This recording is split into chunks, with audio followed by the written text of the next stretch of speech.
ಹ್ಞೂ ಅಜ್ಜಿ, ಅದೇ ಅಮೃತ. ಅದೇ ನನ್ನ ಎಂಗೇಜ್ಮೆಂಟಲ್ಲಿ ನನ್ನ ಹಿಂದೆ ಮುಂದೆನೆ ಓಡಾಡ್ಕೊಂಡು ನನ್ನ ಅರ್ಜುನ್ ಮೇಲೆ ಕಣ್ಣು ಹಾಕ್ತಿದ್ಲಲ್ಲ, ಅದೇ ಅಮೃತ. ಅಯ್ಯೋ ಶಿವನೇ, ಇದೇನಪ್ಪ ಇದು? ಅವತ್ತು ಅವ್ರಿಗೇನು ಮಂಕಾಗಿದ್ಲು, ಅದರಿಂದ ಈ ವಿಚಾರ ಇದೆ ಅಂತ ನನಗೆ ಇವತ್ತೇ ಗೊತ್ತಾಗಿತ್ತು. ಅಷ್ಟೇ ಅಲ್ಲ ಅಜ್ಜಿ, ಅವಳು ದೊಡ್ಡ ಮಾಯಾವಿ. ಅವನಿಗೆ ಎಂಗೇಜ್ಮೆಂಟ್ ಆಗಿದೆ ಅಂತ ಗೊತ್ತಾದ ಮೇಲೂ ಅವನು ಹಿಂದೆನೇ ಬಿದ್ದಿದ್ದಾಳೆ. ಅಷ್ಟೇ ಅಲ್ಲ, ಈ ಮನೆ ಸೊಸೆಯಾಗಿ ಬಂದು ಈ ಮನೆ ಆಸ್ತಿನೆಲ್ಲ ವಶ ಮಾಡ್ಕೋಬೇಕು ಅಂತ ಮಾಸ್ಟರ್ ಪ್ಲಾನ್ ಹಾಕಿದ್ದಾಳೆ. ನಿಮ್ಮ ಬೆನ್ನ ಹಿಂದೆನೆ ಚೂರಿ ಹಾಕ್ತಿದ್ದಾಳೆ. ಇದ್ಯಾವುದು ನಿಮ್ಮ ಕಣ್ಣಿಗೆ ಕಾಣಿಸ್ತಾ ಇಲ್ಲ, ಅಥವಾ ಕಂಡ್ರು ಕಾಣಿಸ್ದೇ ಇರೋ ಥರ ಇದೀರೇನೋ? ನೋಡು ಮಯೂರಿ, ನೀನು ಈ ಮನೆ ಸೊಸೆ ಅಂತ ನಾನು ನಿರ್ಧಾರ ಮಾಡಾಗಿದೆ. ಶಾಸ್ತ್ರಿಗಳು ಹೇಳಾಗಿದೆ. ಇದರಲ್ಲಿ ಯಾವ ಬದಲಾವಣೆನೂ ಇಲ್ಲ.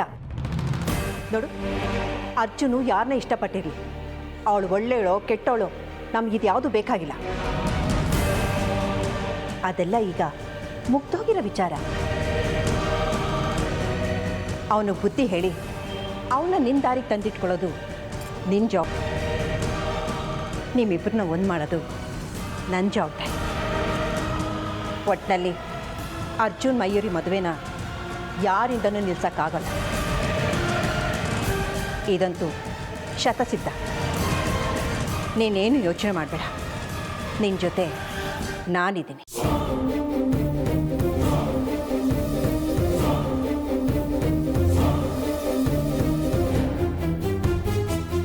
ಈಗ ಹೇಳಿ ಅತ್ತೆ, ಅರ್ಜುನ್ ಅಮೃತನ ಇಷ್ಟಪಡ್ತಿದ್ದ ಅನ್ನೋ ವಿಚಾರ ನಿಮಗೆ ನಿಜವಾಗ್ಲೂ ಗೊತ್ತೇ ಇರಲಿಲ್ವಾ? ಎನಿವೆ, ನಿಮಗೆ ಗೊತ್ತಿದ್ರು ಗೊತ್ತಿಲ್ಲದೆ ಇದ್ರು ಏನೂ ಡಿಫ್ರೆನ್ಸ್ ಇಲ್ಲ ಬಿಡಿ. ಯಾಕೆಂದರೆ ಅರ್ಜುನ್ ಜೊತೆ ನನ್ನ ಮದುವೆ ಪಕ್ಕ. ಈ ಮದುವೆ ನಡೆದೇ ನಡೆಯುತ್ತೆ. ಈ ಮನೆ ಸೊಸೆ ಆಗೋಳು ನಾನೇ. ಬಾಯತ್ತೆ. Good night.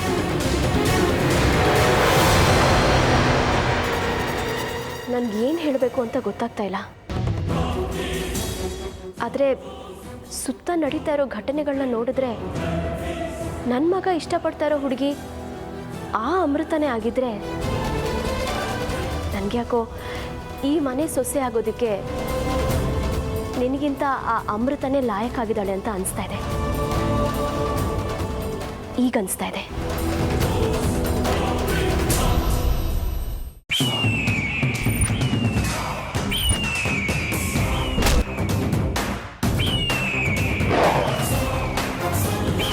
ಹೌದು, ಅದು ನಮ್ಮ ವಾಸ್ಕಿ ವಂಶದ ಸ್ವತ್ತು.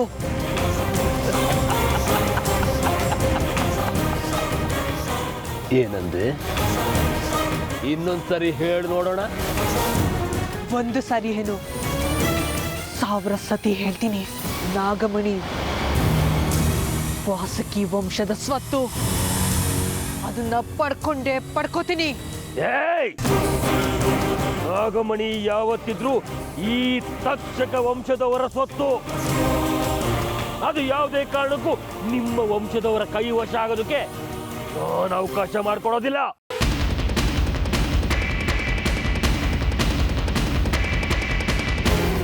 ಅದು ಮಾತ್ರ ಯಾವತ್ತೂ ಸಾಧ್ಯ ಇಲ್ಲ ಕನಿಷ್ಕ. ನನ್ನ ಪ್ರಯತ್ನಕ್ಕೆ ಧಕ್ಕೆ ತರಬೇಡ ನೀನು. ಕೋಪ ಎಂಥದ್ದು ಅಂತ ನಿನಗಿನ್ನೂ ಗೊತ್ತಿಲ್ಲ. ಸುಮ್ಮನೆ ನನ್ನ ಮುಂದೆ ಸೋಲ್ಬೇಡ, ಹೋಗ್ತಾ ಇರು. ಸೋಲು?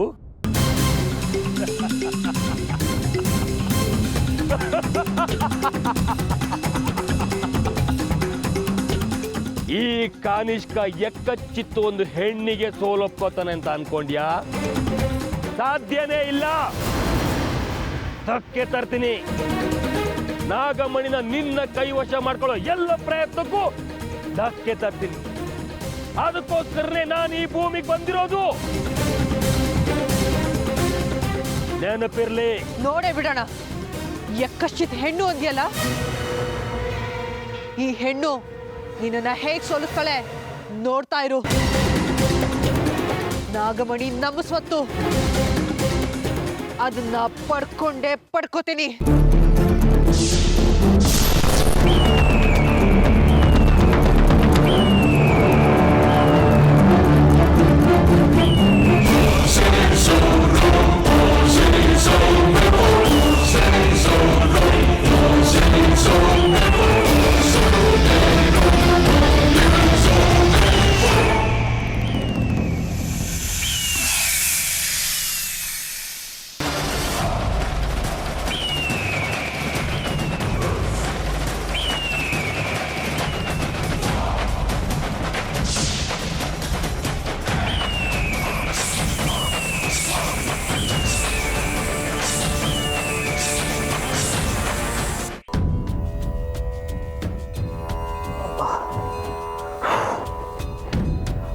ಆಫೀಸಲ್ಲಿ ತುಂಬ ಕೆಲಸ ಕಣೆ, ಬರೋದು ಲೇಟ್ ಆಗೋಯ್ತು, ಸಾರಿ.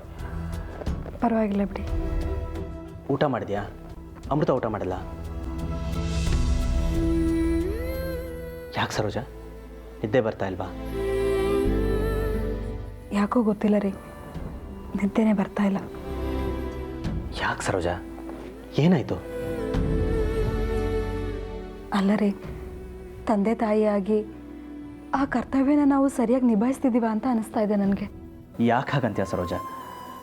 ಅಪ್ಪ ಅಮ್ಮ ಆಗಿ ಅಮೃತಂಗೆ ಏನೇನು ಬೇಕೋ ಅದೆಲ್ಲ ಕೊಡಿಸಿದೀವಲ್ಲ ನಾವು. ಒಂದನ್ನ ಬಿಟ್ಟು ಇತ್ತೀಚೆಗೆ ಅಮೃತನ ಗಮನಿಸಿದ್ದೀರಾ? ಇತ್ತೀಚೆಗೆ ತುಂಬ ಡಲ್ಲಾಗಿರ್ತಾಳೆ. ಯಾವಾಗಲೂ ಅರ್ಜುನ್ ನೆನಪಲ್ಲಿ ಕೊರಗ್ತಾ ಇರ್ತಾಳೆ. ಇವತ್ತು ಸರಿಯಾಗಿ ಊಟನೂ ಮಾಡಿಲ್ಲ ಗೊತ್ತಾ ಅವಳು. ಯಾವಾಗಲೂ ರೂಮಲ್ಲಿ ಒಬ್ಬಳೇ ಬಾಗಿಲು ಹಾಕೊಂಡು ಕೂತಿರ್ತಾಳೆ. ಕೆಲವೊಂದೊಂದ್ಸಲ ದೇವಸ್ಥಾನಕ್ಕೆ ಹೋಗಿ ಕೂತಿರ್ತಾಳೆ.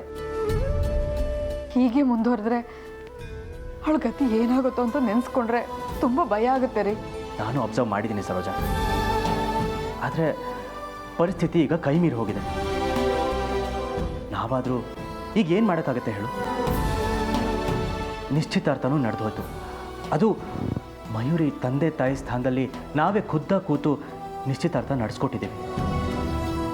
ಈಗ ವಿಷ್ಣು ಅವ್ರ ಹತ್ರ ಹೋಗಿ ಈ ಮದುವೆ ಮುರಿರಿ, ವಿಚಾರ ಈ ಥರ ಇದೆ ಅಂತ ಹೇಳಿದ್ರೆ ಮರ್ಯಾದೆ ಇರುತ್ತಾ ಹೇಳು? ಮರ್ಯಾದೆ ವಿಚಾರ ಬಿಡ್ರಿ. ಮಕ್ಕಳಿಲ್ಲದ ನಮಗೆ ಆ ದೇವ್ರು ಕೊಟ್ಟಿರೋ ವರ ಅಮೃತ.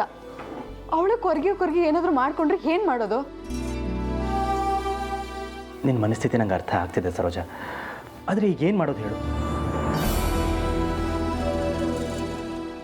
ರೀ, ವಿಷ್ಣು ಅವರು ನಿಮಗೆ ತುಂಬ ಕ್ಲೋಸ್ ಅಲ್ವಾ? ಅವ್ರ ಹೆಂಡತಿ ಹೇಮ ಅವರು ನನಗೂ ತುಂಬ ಕ್ಲೋಸೇ. ಅದಕ್ಕೆ ಒಂದ್ಸಲ ಅವ್ರ ಮನೆಗೆ ಹೋಗಿ ವಿಷಯ ಹೀಗೀಗಿದೆ ಅಂತ ಹೇಳೋದ್ರಲ್ಲಿ ತಪ್ಪೇನಿಲ್ಲ ಅಲ್ವಾ? ಆದರೂ ರೀ, ವಿಷ್ಣು ಅವರಿಗೆ ಅರ್ಜುನ್ ಅಂದರೆ ತುಂಬ ಪ್ರೀತಿ. ಅವ್ನು ಏನು ಹೇಳಿದ್ರು ಕೇಳ್ತಾರೆ. ಇಷ್ಟಕ್ಕೂ ಅರ್ಜುನು ಮೊದಲೇ ಒಂದು ಹುಡುಗಿನ ಪ್ರೀತಿಸ್ತಿದ್ದ ಅನ್ನೋ ವಿಚಾರ ಹೇಮ ಅವ್ರಿಗೂ ಗೊತ್ತಿದೆ. ಆದರೆ ನಮ್ಮ ಮಗಳೇ ಅಮೃತ ಅನ್ನೋದು ಗೊತ್ತಿಲ್ಲ ಅವ್ರಿಗೆ ಅಷ್ಟೆ. ಆ ವಿಚಾರ ಗೊತ್ತಾದರೆ ಅವ್ರು ಖಂಡಿತ ಒಪ್ಕೋತಾರೆ. ಆ ನಂಬಿಕೆ ನನಗಿದೆ ರೀ.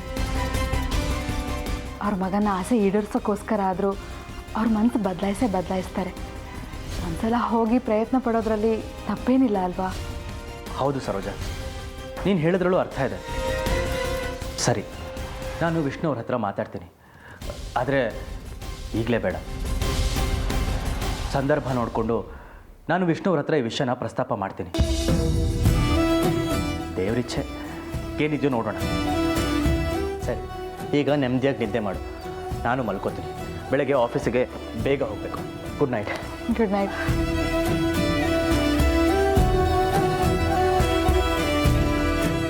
ಅಮೃತ, ಅಪ್ಪ ಅಮ್ಮ ಆಗಿ ನಿನ್ನ ಖುಷಿಗೆ ಏನೇ ಮಾಡೋಕ್ಕೂ ಸಿದ್ಧನಮ್ಮ ನಾವು. ನೀ ಕೇಳಿದ್ದು ನಿಂಗೆ ಸಿಕ್ಕೇ ಸಿಗತ್ತೆ. ಅರ್ಜುನ ನಿಂಗೆ ಕೊಡಿಸ್ತೀವಿ.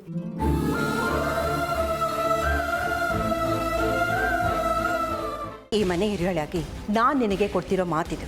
ನಾನಿರೋವರೆಗೂ ನಿನ್ನ ಅರ್ಜುನ್ ಮದುವೆನ ಈ ಮನೇಲಿ ತಡೆಯೋದಕ್ಕೆ ಯಾರಿಂದನೂ ಸಾಧ್ಯ ಇಲ್ಲ. ತುಂಬ ಕನಸು ಕಟ್ಕೊಂಡಿದ್ಯಾ ಪಾಪ. ನಿನ್ನ ಸರ್ವನಾಶ ಮಾಡೋದಕ್ಕೆ ನಾನು ನಿನ್ನ ಜೊತೆಗಿರೋದು ಅಂತ ಗೊತ್ತಾಗೋ ಅಷ್ಟರಲ್ಲಿ ನಿನ್ನ ಉಸಿರನ್ನ ನಾನು ನಿಲ್ಲಿಸ್ತೀನಿ. ಭೈರವ ಬಾಬಾ, ಎಲ್ಲ ನಿನ್ನ ಅಣತಿ ಅಂತಾನೇ ಆಗ್ಬೇಕು. ಹಾಗಂದುಕೊಂಡ್ರೆ ಅದು ನಿನ್ನ ಮೂರ್ಖತನ ಅಷ್ಟೇ. ಎಲೆ ಮಂತ್ರವಾದಿ!